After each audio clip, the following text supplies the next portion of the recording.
Hello student, मैं रामराजू के आज फिर आपके बीच केमिस्ट्री का एक टॉपिक लेकर आया हूँ।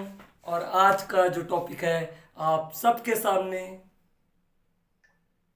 दिख रहा होगा। और आज का टॉपिक है फिनॉल की महत्वपूर्ण रासायनिक अभिक्रियाएं। तो सबसे पहले बात कर लेते हैं कि फिनॉल क्या होता होगा। ठीक है, उससे भी पहले फिनॉल के बेस पे जाते हैं अपन। फिनॉल एक एरोमेटिक कंपाउंड है। क्या है? एरोमेटिक कंपाउंड है। और ध्यान देना, एरोमेटिक कंपाउंड्स क्या होते हैं?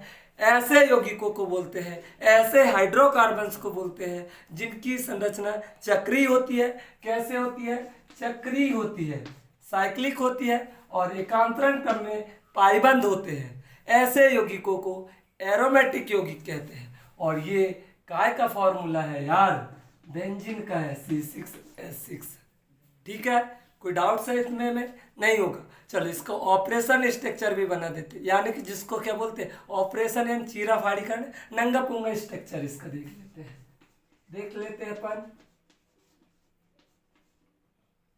ये आपके क्या हो गया, फिनॉल का स्ट्रक्चर। अभी तो नहीं बोल सकते इसको। ये अब बेंजीन का स्ट्रक्चर है।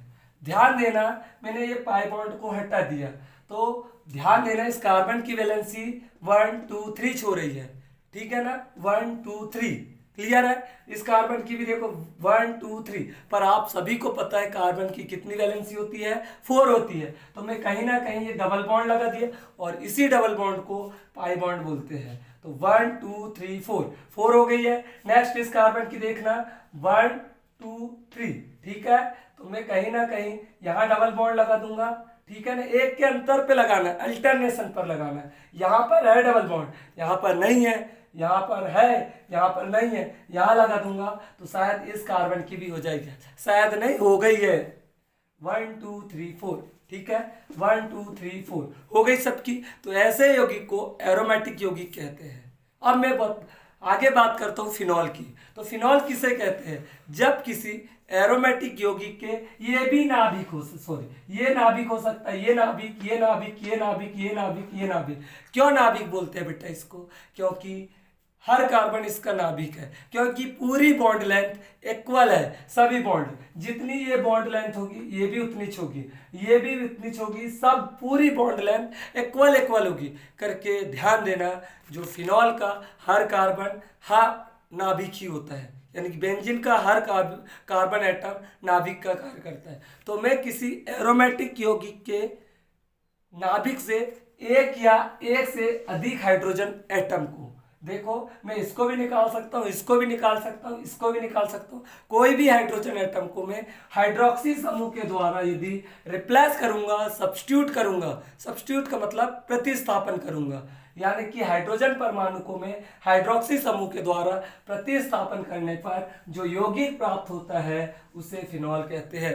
यानी कि मैंने यहाँ से कार्बन से जो हाइड्रोजन जुड़ा था H, उसको मैंने हाइड्रोक्सी समूह के द्वारा निकाल दिया, तो ऐसे यौगिक को फिनॉल कहते हैं। तो आज मैं इसी की कुछ इंपॉर्टेंट रासायनिक अभिक्रियाओं के बारे में आपके समक्ष आया हूं और बहुत अच्छे से बनेगा आपको ये सब।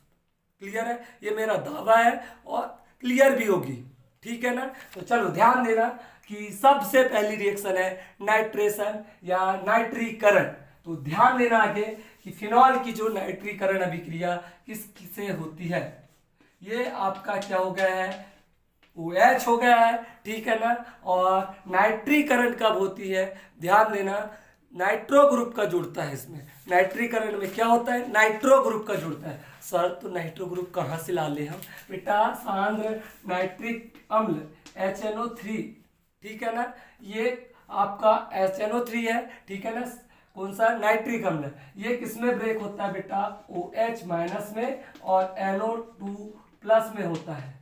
ठीक है ना, तो ये सब जितनी भी फिनॉल की एरोमेटिक अभिक्रिया आएगी वो सब इलेक्ट्रोफिलिक अभिक्रिया होगी। इलेक्ट्रोफिलिक अभिक्रिया क्या होती है? यहाँ पर इलेक्ट्रोफिलिक अभिकर्मक जुड़ता है और इलेक्ट्रोफिलिक अभिकर्मक में कौन सा चार्ज होता है? प्लस चार्ज होता है। कौन सा चार्ज होता है? प्लस चार्ज होता है। यानी कि ये प्लस चार्ज वाला जो है या तो ऑर्थो कंडीशन में जुड़ेगा या तो पैरा कंडीशन में जुड़ेगा।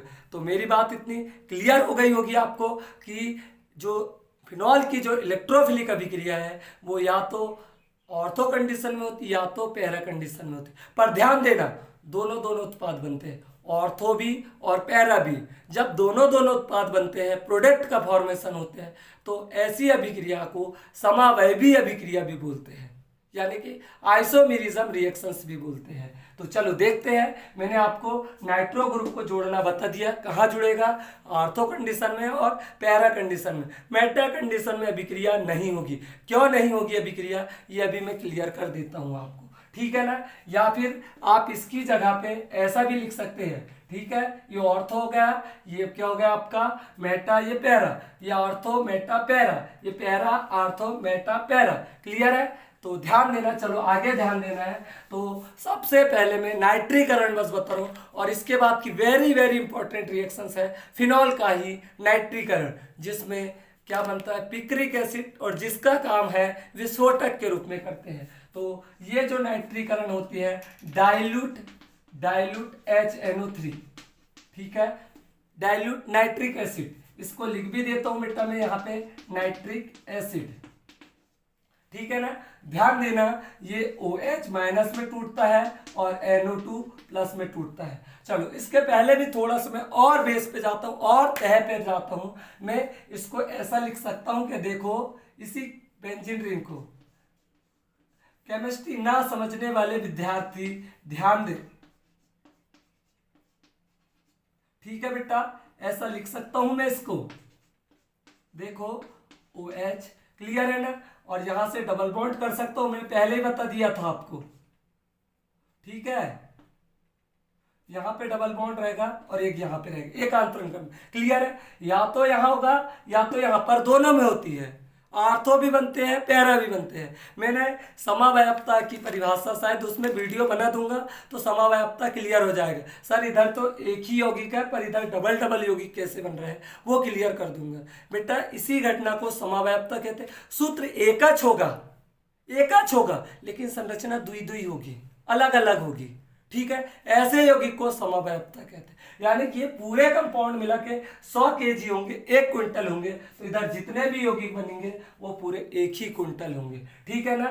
तो अपन ने फिनॉल की अभिक्रिया किसके साथ करवा रहे हैं, डाइल्यूट HNO3 के साथ करवा रहे हैं। ये इसको तोड़ दिया बेटा अपन ने, तो ये नाभिक नहीं यानी कि न्यूक्लियोफिलिक हो गया, माइनस वाला भाग है, और ये प्लस वाला है तो इलेक्ट्रोफिलिक ग्रुप हो गया।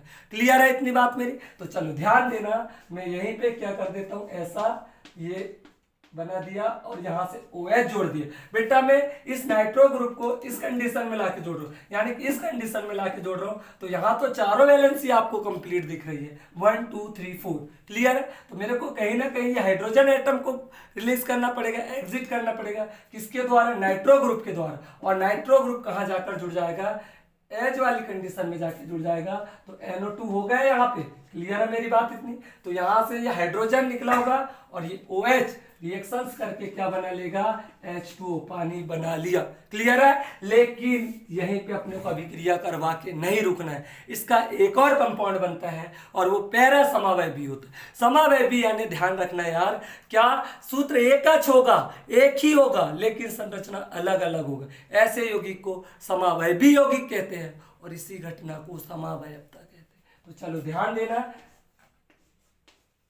ये OH तो यहाँ का वही रहेगा। इलेक्ट्रोफिलिक में जो पहले से प्रेजेंट है फंक्शनल ग्रुप, वहां अभिक्रिया नहीं होती, या तो ऑर्थो कंडीशन में होगी या तो पैरा में होगी। तो ध्यान देना, तो यहाँ तो अभिक्रिया हो गई है, अब यहाँ होगी। तो सर एक बात तो ध्यान दो, यहाँ क्यों नहीं करवाया आपने यार अभिक्रिया, ये वाली कंडीशन मेटा कंडीशन में अभिक्रिया क्यों नहीं करवाया। तो इसका भी मेरे पास में प्रमाण है, एविडेंस है बेटा। मैं थोड़ा सा समझाने के लिए लिख देता हूँ यहाँ पे, ये OH माइनस का ही रहता है, ये NO2 प्लस का हो गया है यार, ठीक है ना। अब मैं दूसरा NO2 ग्रुप को भी यहीं लाकर जोड़ूंगा।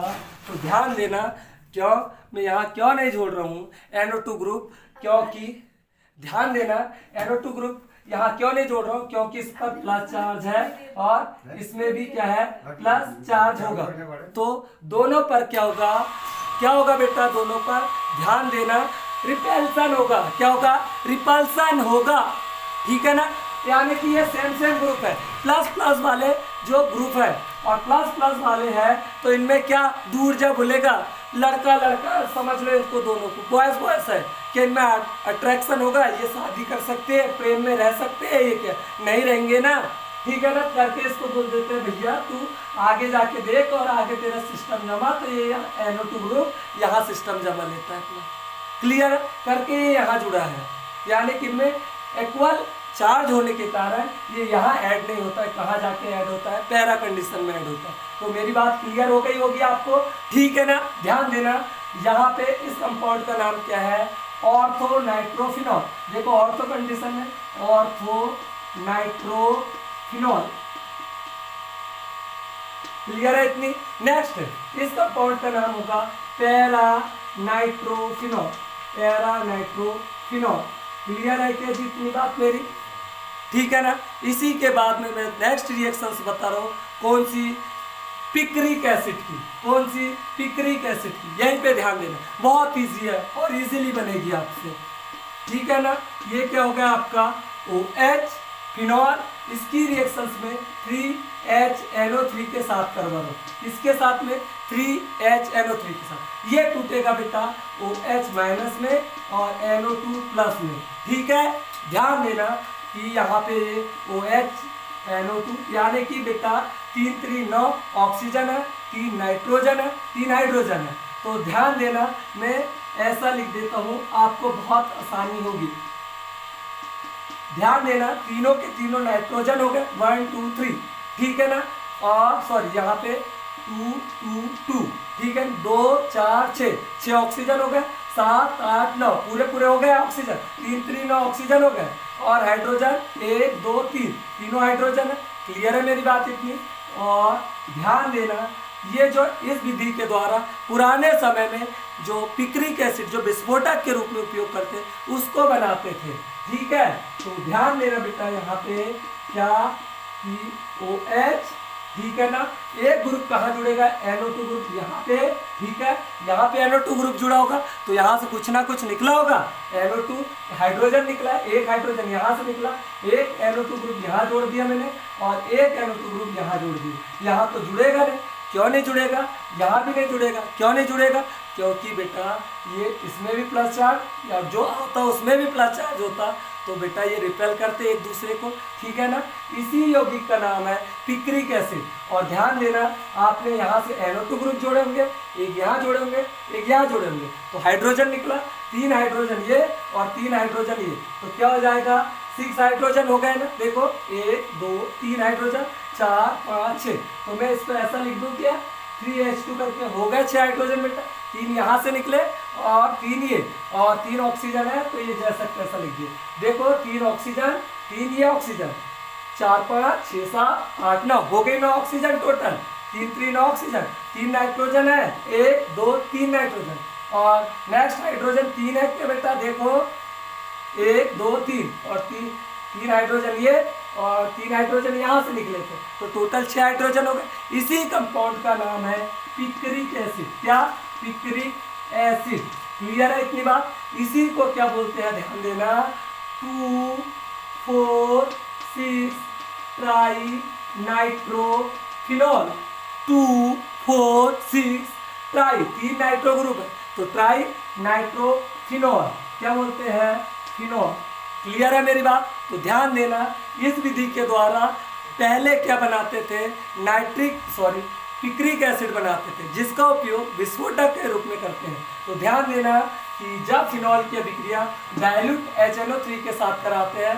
तो ऑर्थो नाइट्रोफिनॉल व पैरा नाइट्रोफिनॉल समावयवी उत्पाद के रूप में बनते हैं। समावयवी मतलब जिनकी संरचना एक लेकिन सूत्र एक, लेकिन संरचना अलग अलग होती है। तो सर यहाँ पे तो एक बेंजीन रिंग, इधर डबल बेटा ये सब, यदि ये सब ये आपका फिनॉल और HNO3 100 किलो का होगा, तो इधर ये दोनों और एक क्या बेटा ये पानी, ये सब मिला के 100 किलो होंगे, ठीक है ना। नेक्स्ट इसको फटाफट देखना कि ये फिनॉल की अभिक्रिया 3HNO3 और इसकी कंडीशन कंसंट्रेट होती है के साथ कराते हैं तो पिक्रिक एसिड बनता है या 2,4,6 ट्राई नाइट्रोफिनॉल बनता है। शायद आपको समझ में आया होगा। नेक्स्ट इसका जो आधुनिक विधि है वो मैं आज ही लेकर आऊँगा, ठीक है ना। ध्यान देना। इसके अलावा पूरी जितनी रिएक्शंस है वो पूरी आज लेकर आऊँगा, ठीक है। तो शायद आपको समझ में आया होगा। तो इस वीडियो को लाइक करना, शेयर करना, सब्सक्राइब करना, ठीक है। थैंक यू दोस्तों।